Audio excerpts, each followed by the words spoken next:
imamnya. Meskipun kemudian yang dari Pak Kanwil Kemenang, kanan saya juga ini namanya Pak Iman, tapi Islam banget ya. Kalau nggak percaya. Terus yang adik saya ini semakin tambah muda gitu.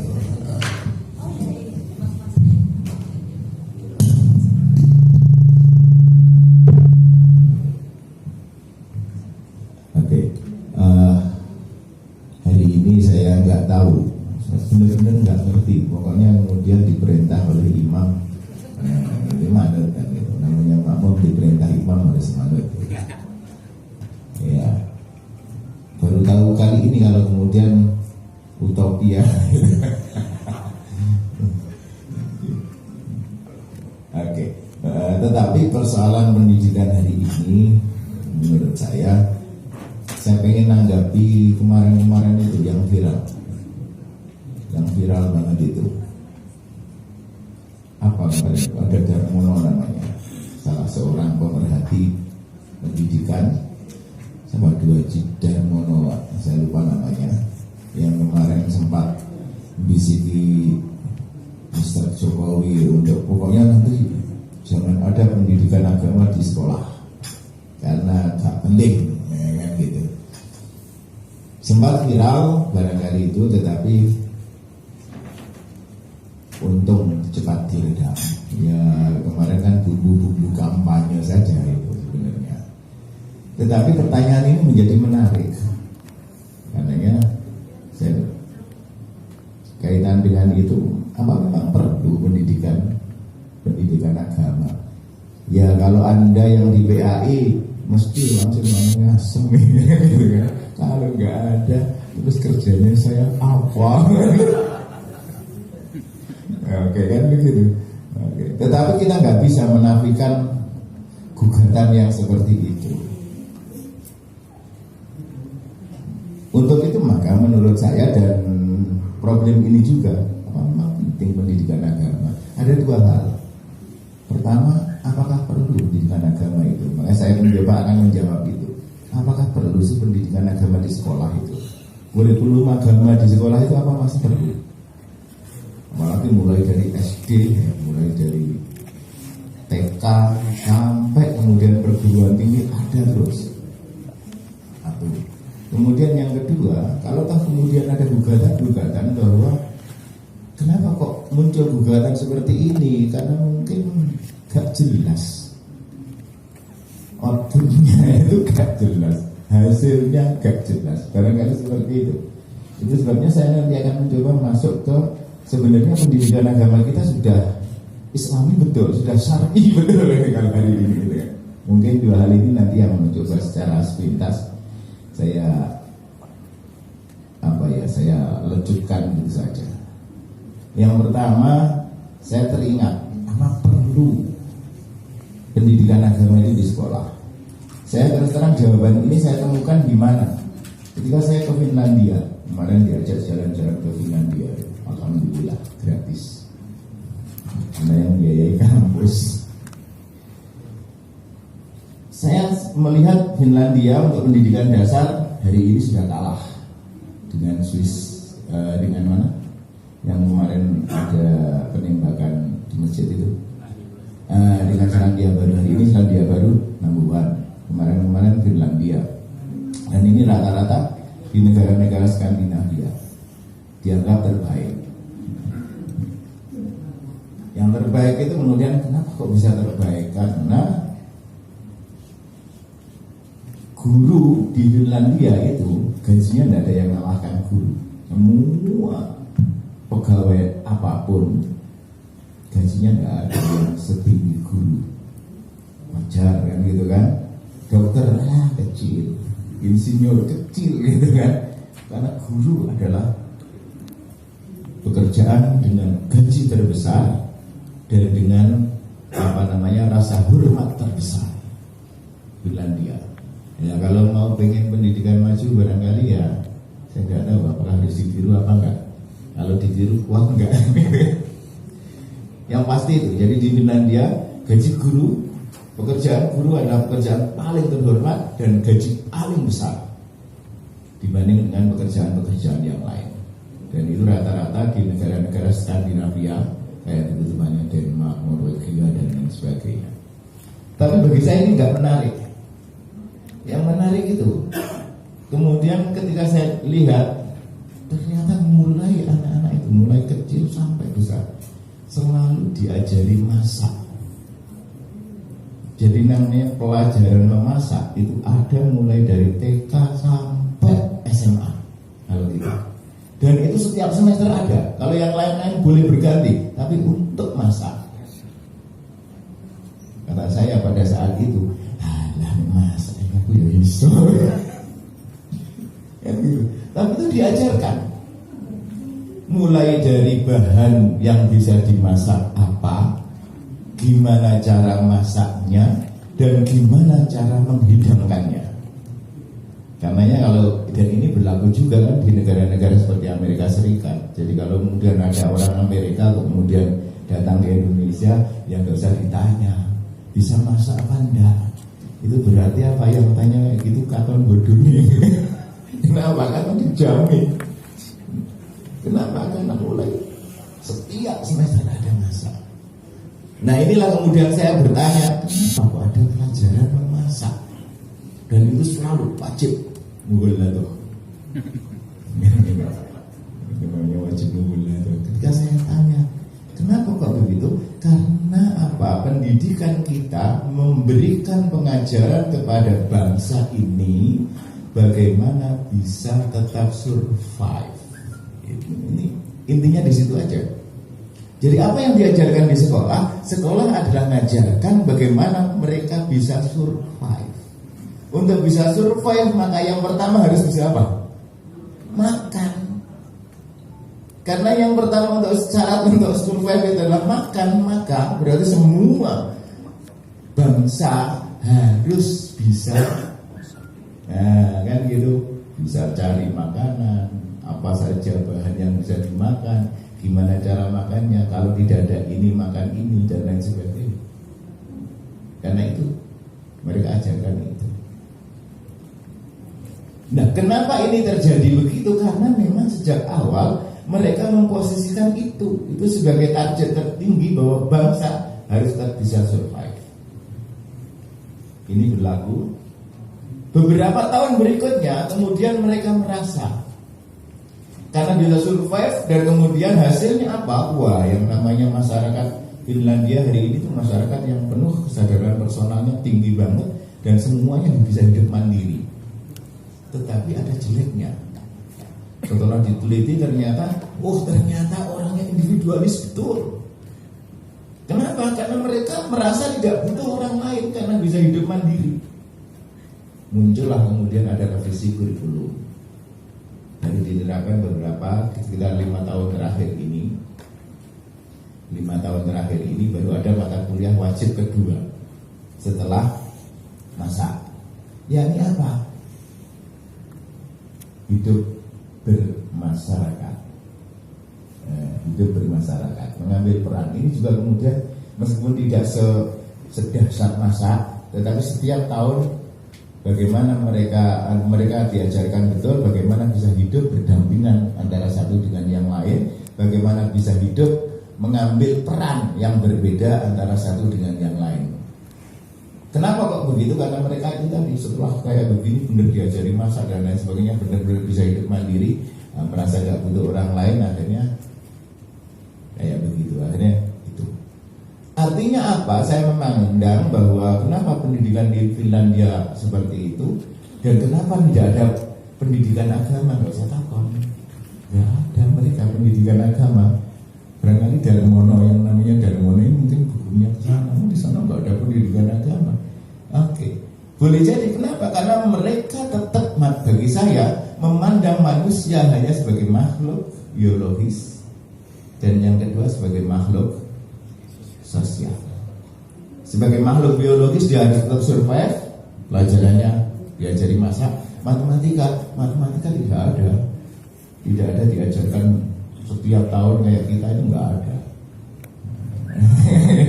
Karena pelajarannya juga sangat sedikit banget gitu kan, sangat sedikit. Kalau kita matematika ada, fisika ada, kita nggak pernah menggunakan rumus A plus B kuadrat plus nggak bakalan kita gunakan untuk hidup. Gitu kan. Oke, itu nanti diajarkan pada orang-orang yang pengen nekuni di bidang itu saja, tidak seluruhnya dikasih. Nah, persoalannya bagaimana kemudian dengan bangsa Indonesia? Mari kita lihat, tujuan pendidikan kita adalah satu manusia. Salah satu adalah yang berketuhanan. Berarti kalau begitu mahasiswa, sorry. Berarti apa? Bangsa ini ternyata memandang manusia tidak hanya makhluk biologis, tidak hanya makhluk sosial, tapi juga makhluk religius. Ini masuknya di sini menurut saya. Nah, kalau sejak awal negara ini sudah memandang bangsa Indonesia adalah bangsa yang religius, maka berarti negara harus hadir. Kan gitu. Negara harus hadir sama dengan tadi film dia. Kenapa? Karena makhluk biologis maka negara harus hadir. Gimana caranya? Ngajari mereka masak kan gitu. Tapi di kita, karena kita juga ada makhluk religius di samping biologis sosial, maka negara juga harus hadir. Untuk apa? Memberikan bekal nilai-nilai, sikap-sikap religius dalam kehidupan bangsa Indonesia. Nah, kalau kayak begini nggak ada ceritanya kan gitu. Berarti kayak gitu pendidikan agama perlu apa? Nggak harus. Kenapa? Karena ini negara, ini amanat. Berarti negara harus hadir. Karenanya nggak perlu ragu gitu. Waduh, ini gimana ya nanti agama ya? Nggak, karena memang harus. Kenapa? Ini undang-undang dasar kan gitu kan. Jadi selama undang-undang itu belum dihapus, maka berarti negara harus hadir. Berarti tetap perlu. Satu. Yang kedua, isu yang kedua, tetapi apakah pendidikan agama itu cukup seperti hari ini? Seperti yang bapak-bapak ajarkan. Mari kita lihat kita. Saya biasanya paling senang itu ketika ngomong pendidikan agama itu meliputi apa saja sih, gitu kan? Apa yang diajarkan? Saya lebih berguru pada Mbah Luqman. Wa qala Luqman libnihi wa huwa ya'iduhu ya bunayya la tusyrik billah innasyirka la dzulmun adzim. Saya terusan belajar guru pendidikan saya itu Luqman Hakim. Jadi saya berguru banyak dengan dia, dengan Luqman Hakim lewat mimpi. Kadang-kadang kemudian duduk-duduk di atas toilet gitu kan sambil merokok gitu. Apa ya? Kenapa? Karena saya tanya di buku-buku tafsir nggak ada penjelasan yang seperti itu. Adanya gimana? Ya metodenya ya metode tafsir bil oda wal ati. Ya kayak begini ini.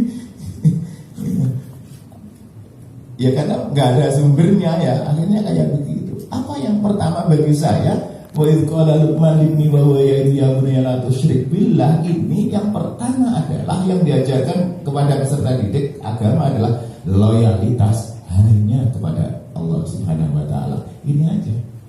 Tapi yang kita bahas bukan loyalitasnya, tapi apa? Tauhidnya.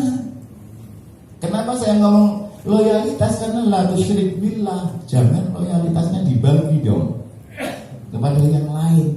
Loh kenapa kok kemudian bukan tauhid? Inna syirka la dzulmun adzim. Nah, kata-kata dzulmun ini bagi saya adalah kata kunci. Saya memahami apa yang diajarkan pertama kali untuk pendidikan adalah loyalitas hanya kepada Allah Subhanahu wa taala. Nah, kita hari ini yang lebih banyak bukan loyalitas kepada Allah, tapi tauhidnya yang lebih dominan. Allah itu wahdaniyah, kan macam-macam kan tentang Tuhan itu sendiri. Akhirnya kemudian lupa bagaimana bersikap terhadap Tuhan. Lalu sibuk aja dengan Tuhan itu siapa? Itu satu. Kemudian yang berikutnya apa?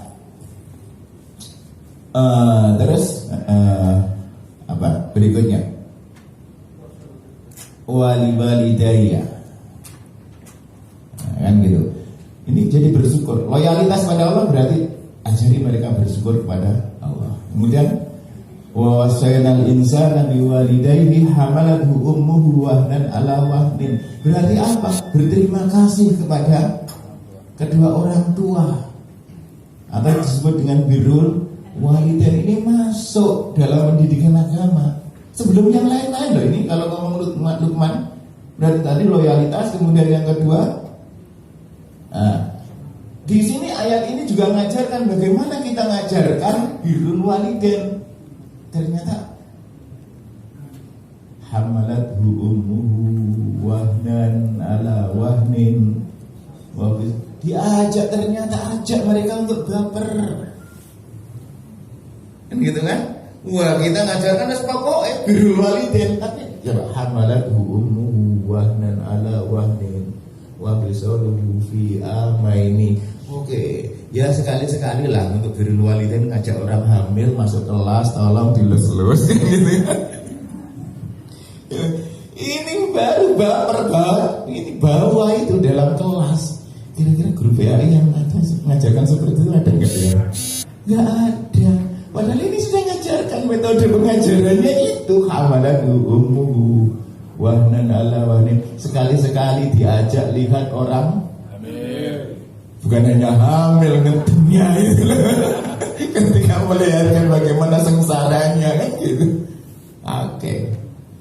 Terus setelah birrul walidain baru kemudian apa saya tadi? Lupa saya. Apa Pak? Wa in jahadaka ala an tusyrika bima laysa laka bihi ilmun fala tuti'huma. Artinya apa? Oke, jadi orang itu yang kemudian harus rasional. Apapun yang Anda kerjakan, kan gitu. Ini diajarkan juga, ini sebagai pendidikan agama. Apapun yang Anda kerjakan harus punya argumentasi yang jelas, cerdas. Harus kamu. Jadi semua yang kamu lakukan, kamu harus paham betul. Ajarkan itu kepada anak-anak. Itu namanya pendidikan agama. Kenapa harus kayak begitu? Karena berikutnya, ya bunayya innaha in takum mithqala habatin min khardalin fatakun fi sakhratin. Kenapa? Karena semua ajarkan mereka untuk bertanggung jawab. Kenapa? Karena semua yang akan Anda lakukan pasti punya impact, punya pengaruh, punya implikasi. Yang kita kan mengajarkan agama itu bukan masuk agama kan gitu kan. Itu bukan wilayah pendidikan agama. Coba kalau kemudian kita pinjem Luqman ini. Nah kalau kayak gini sudah karakter banget deh gitu. Nggak usah pendidikan yang lain, cukup hanya ini gitu kan. Baru setelah itu baru ya bunaya aqimis sholah, baru bagaimana beribadah. Gitu kan Tuhan, tauhid, kemudian langsung ibadah.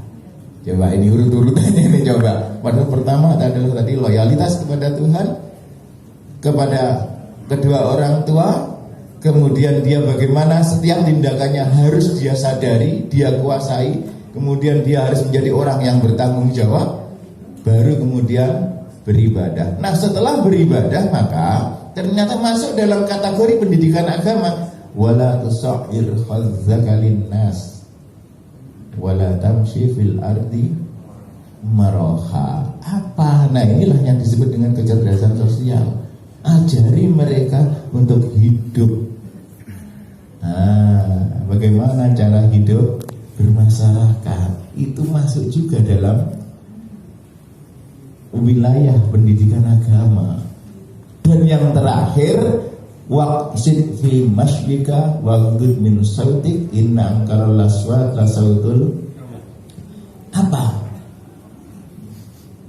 Kuasai diri sendiri. Bagaimana mereka harus juga diajarkan mampu mengendalikan, mampu menguasai diri sendiri. Wah, yang terakhir ini mahal banget ini. Yang terakhir ini bagaimana mendidik orang kemudian bisa menguasai diri sendiri. Wah, itu mahal banget hari ini. Itu biasanya apa? Sekolah-sekolah kepribadian yang terakhir ini yang ditekankan.